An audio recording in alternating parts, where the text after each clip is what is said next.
Welcome. In this video, I'll show you how to fix ChatGPT slow responses. All right, if you found this video helpful, please leave a like and subscribe to the channel for more such tutorials.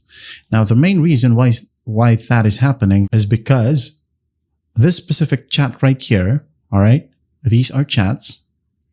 This one, for example, is already full. All right, so what you can do to fix that is what? Go ahead and make a new chat. But when you go ahead and click on new chat right here, ChatGPT won't remember everything.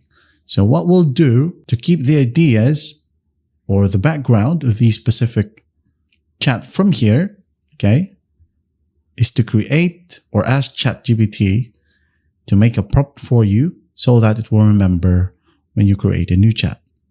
I hope that makes sense. So it's going to make sense when you follow along. So first up, you're going to want to ask ChatGPT, for example, this is the chat that is currently lagging or having slow responses. So please generate a clean transition prompt. Okay, just follow along to restart our conversation about the topic, this topic. Okay, Mac OS Virtual Box installation.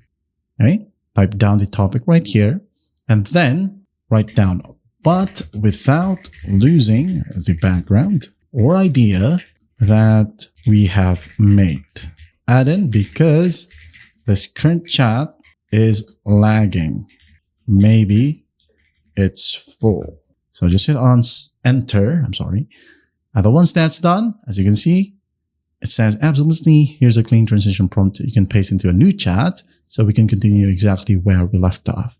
So copy all of this. And then after that, open up a new chat, paste that in here, find. And then once done, it says, thanks for summarizing everything. That gives enough context to narrow this down. So continue chatting in here. It will be faster as this one is a new chat. And there you have it. That is how you fix ChatGPT slow responses. I hope this video helps and I'll see you in the next one.